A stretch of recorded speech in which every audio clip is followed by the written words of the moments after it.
Salut à tous, j'espère que vous allez bien. Aujourd'hui, on va aborder le débat du Ballon d'Or. Et oui, ça fait beaucoup de bruit en ce moment, va savoir pourquoi.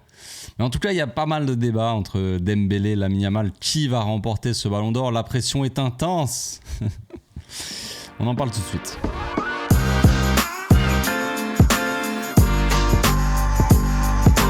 Au passage, n'hésite pas à nous rejoindre si c'est pas encore fait et à partager la chaîne autour de toi, ça fera plaisir à tonton. Les supporters se battent, chacun contre les autres. La team, on va dire Lamine Yamal, Barça, disent que non, Lamine Yamal doit avoir le Ballon d'Or pour le football, tu vois, pour les dieux du football, voilà, tout ça.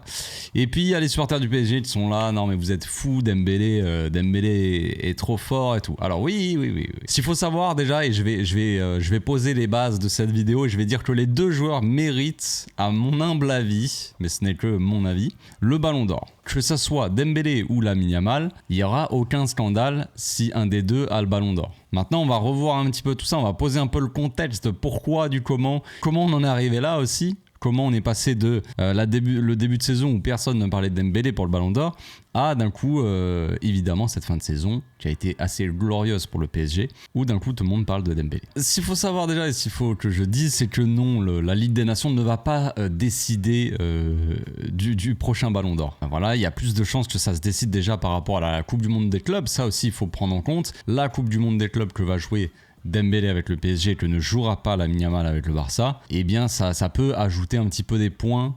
Si Dembélé fait une grosse Coupe du Monde des clubs, fait des matchs assez marquants et assez décisifs pour remporter en plus de ça ce trophée, je pense qu'il n'y aura absolument plus aucun débat, même si Lamine est un génie du football, tout ce qu'on peut dire de ça. Je pense que si Dembélé fait une très belle Coupe du Monde des clubs, même s'il fait une moyenne Coupe du Monde des clubs mais qui remporte quand même le trophée, il n'y aura vraiment aucun débat et il n'y aura plus, à mon avis, de chance que Lamine Yamal remporte le Ballon d'Or. Donc on va revoir ensemble déjà le classement un peu, en tout cas dans les sondages évidemment, du Ballon d'Or un petit peu tout au long de la saison. Quand on démarre un petit peu cette saison, on a un Liverpool vraiment assez monumental. Franchement, un gros début de saison de la part de Liverpool qui principalement, bon déjà ils sont premiers en Première Ligue, mais aussi en Ligue des Champions, vous savez le fameux classement au début des qualifs. Et quand on regarde un petit peu le PSG aussi, on les voit qui sont quand même à deux doigts de ne pas se qualifier pour la Ligue des Champions.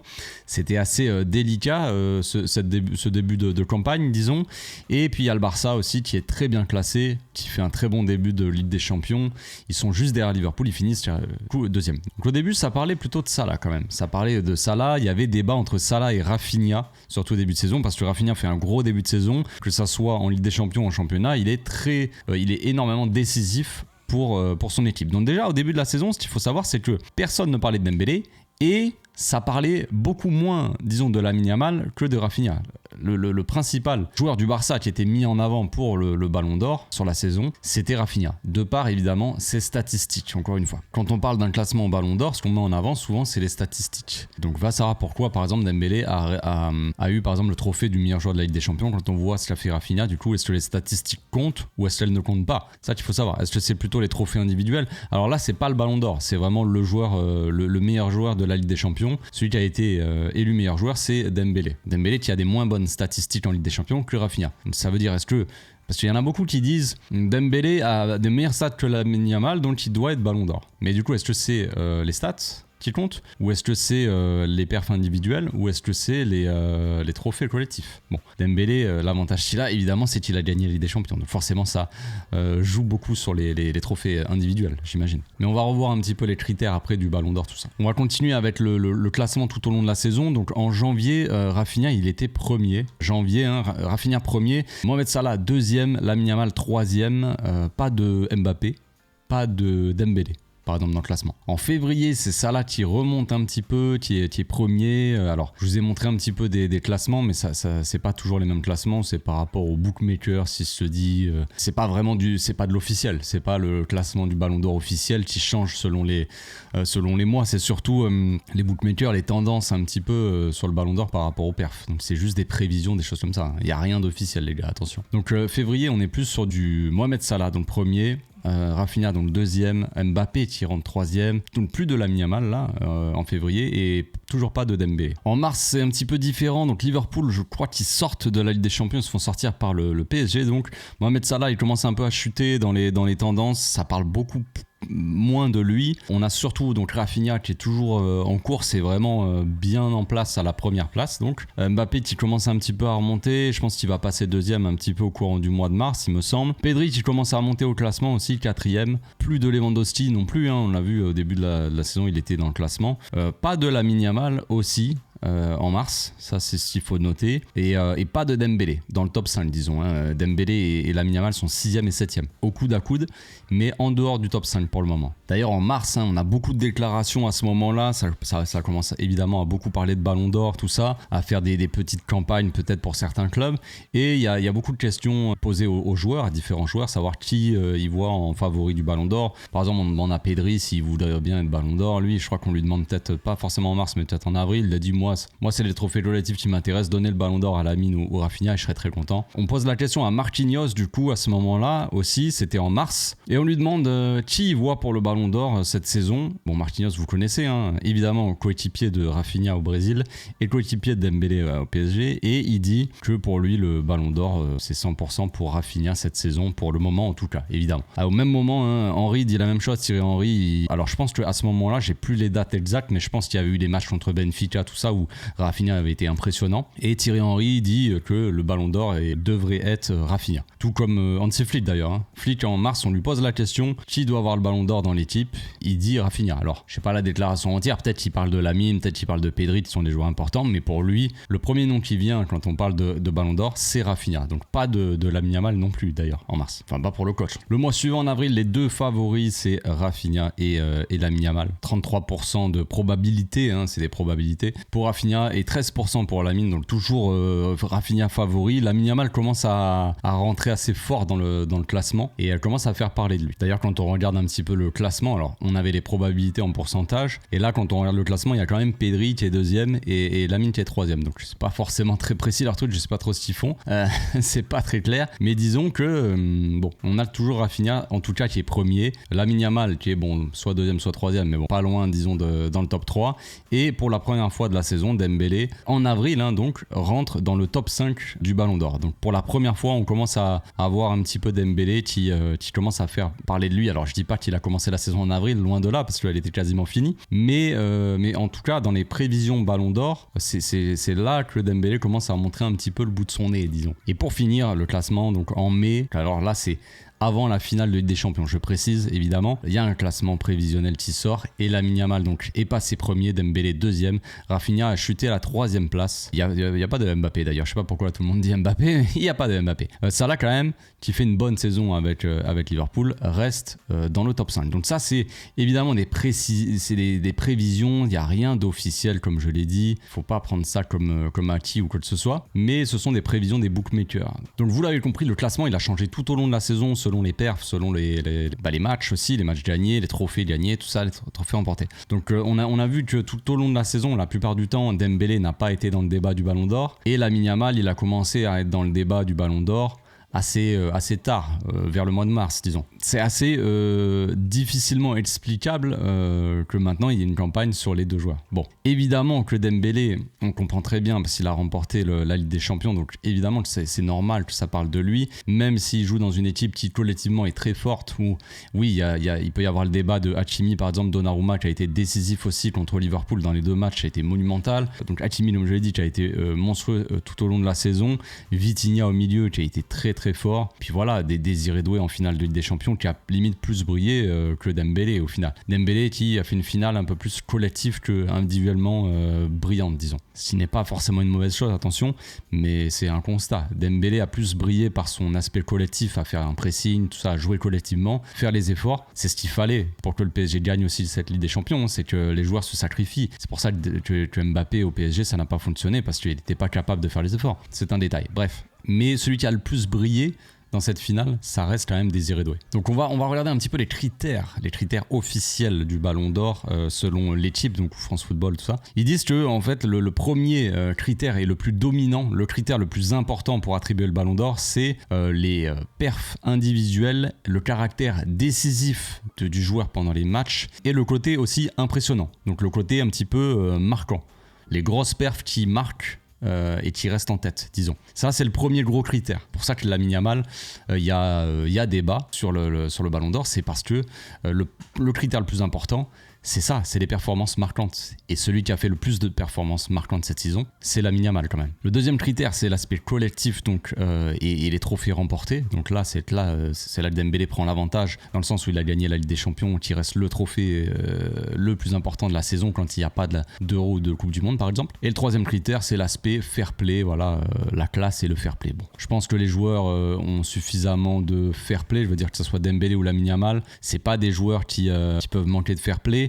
C'est peut-être pour ça aussi, il y en a beaucoup qui ont tendance à oublier ça par rapport à Vinicius, mais ça a dû peut-être jouer, je pense, dans l'attribution du Ballon d'Or la saison dernière. C'est pour ça peut-être qu'il est passé à côté de son Ballon d'Or, c'est que Vinicius reste quand même détestable sur un terrain de foot, il est tout le temps à chercher les embrouilles, tout ça, à insulter, chercher un petit peu voilà. Donc peut-être que ça a joué pour le Ballon d'Or. Il y a des fans du Real, des fans du Vinicius qui vont dire ouais non, machin, toujours Vinicius le pauvre et tout. Mais c'est vrai, c'est la vérité. Quand on voit Lamine Yamal, il y en a beaucoup qui disent qu'il provoque, qu'il est arrogant, tout ça. Il fait juste des petites stories. C'est un gamin de même pas 18 ans qui fait ses petites stories et la plupart du temps il assume. Et sur un terrain de foot, je suis désolé, mais à aucun moment il est détestable. À aucun moment il va provoquer les joueurs, chercher la merde, s'embrouiller avec les joueurs, tout ça. Il n'y a pas de ça avec Lamine. La plupart du temps il fait ses perfs, il dribble. Il est là juste pour jouer au football. Pour le coup, lui, pour prendre plaisir sur le terrain, s'amuser. Voilà. Et Dembélé, c'est pareil. Dembélé, niveau fair play, il n'est pas du genre à s'embrouiller ou à quoi que ce soit sur un terrain de foot. Il joue ses matchs, quoi. Donc quand on regarde un peu les gros matchs de cette saison du Barça, la plupart du temps, quasi à tous les matchs, les gros matchs, hein, donc Classico, Bayern, match de Ligue des Champions, eh bien Lamine a quasiment à chaque fois été décisif. Et quand il n'a pas été vraiment décisif dans le sens où il n'a pas fait de passe décisive ou de but, bah il a mis le feu.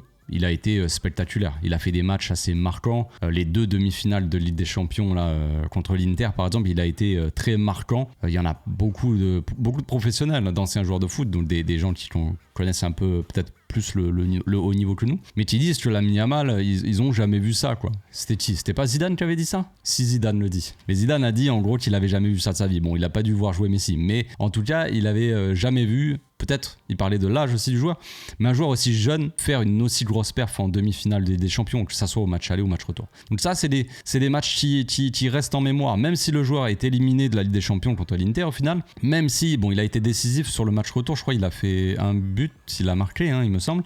Bah oui, il a marqué un but de ouf. Mais voilà, ça c'est des trucs qui restent, même s'il est éliminé en fait. Ça, c'est ça qu'il faut comprendre aussi pour les supporters du PSG, c'est que même en étant éliminé, la chose la plus marquante de ces demi-finales du Barça, c'est les perfs de Lamine en fait. C'est ses perfs monumentales, ce qu'il fait sur le terrain en fait. Et quand on regarde donc un peu les gros matchs, la saison européenne surtout de Dembélé, parce que les gros matchs en Ligue 1, sans vouloir manquer de respect à la Ligue 1, mais t'as l'impression qu'il n'y a pas de grosses affiches. Il y a trop de différences entre le PSG et les autres équipes, et du coup il n'y a pas de grosses affiches. Quand le PSG joue contre une autre équipe de Ligue 1, peut-être à part Monaco où c'était pas mal, il y a le Classico OM-PSG, hein. Moi j'aime bien l'OM, hein, vous savez, voilà. Mais il n'y a pas de débat, il n'y a pas de concurrence. C'est tout, le PSG est trop au-dessus pour différentes raisons, mais en tout cas c'est le cas. Il y a une trop grosse différence, il n'y a pas de concurrence en Ligue 1. Donc dire des grosses affiches en Ligue 1, c'est compliqué, je vous avoue. Donc quand on regarde l'Europe, on voit que Dembélé, il a commencé vraiment sa campagne européenne au final en janvier. Principalement contre City, où là il enchaîne après, il est décisif à quasiment tous les matchs.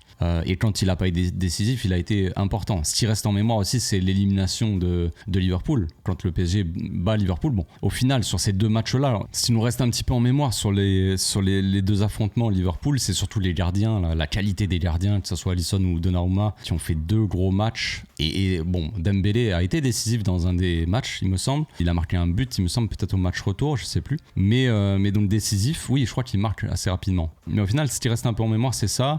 Et la finale, comme je l'ai dit, Désiré Doué, au final, est un peu plus impressionnant. C'est pour ça que Désiré Doué, d'ailleurs, a été élu meilleur jeune de la Ligue des Champions. Et c'est pour ça que Désiré Doué va probablement remporter le Golden Boy. Principalement pour sa finale. J'ai pas envie de dire juste pour sa finale, parce que ça reste un bon joueur. Mais c'est principalement pour ça. Sinon, pareil, en termes de Golden Boy, de base, il n'y a pas forcément de débat. Mais bon, bref. Ça, c'est un autre sujet. Donc, comme je l'ai dit, la Ligue des Champions, Dembélé, c'est ça aussi qui fait la diff, c'est qu'il a remporté la Ligue des Champions, même si sa finale est plus une perf, comme je l'ai dit, plutôt collectif qu'individuel. Il ne brille pas forcément par son côté individuel, mais vraiment plus au service du collectif, quoi. Donc, évidemment, le principal favori pour ce Ballon d'Or, ça reste quand même Ousmane Dembélé, parce qu'il a gagné le triplé, donc la Ligue des Champions principalement, parce qu'après la Coupe de France et la Ligue 1, je pense que voilà. Même les supporters du PSG s'en foutent complètement, avouez-le les gars, avouez-le, que ça soit la Ligue 1 ou la Coupe de France, le PSG ils en ont marre de la gagner parce que c'est trop simple, il n'y a pas de concurrence en Ligue 1. Donc en fait voilà, chaque année il la gagne, voilà, c'est un ticket qu'il te donne, genre, tiens t'as gagné la Ligue 1, merci, gentil, tu vois, il met dans ta poche, c'est bon, on a compris.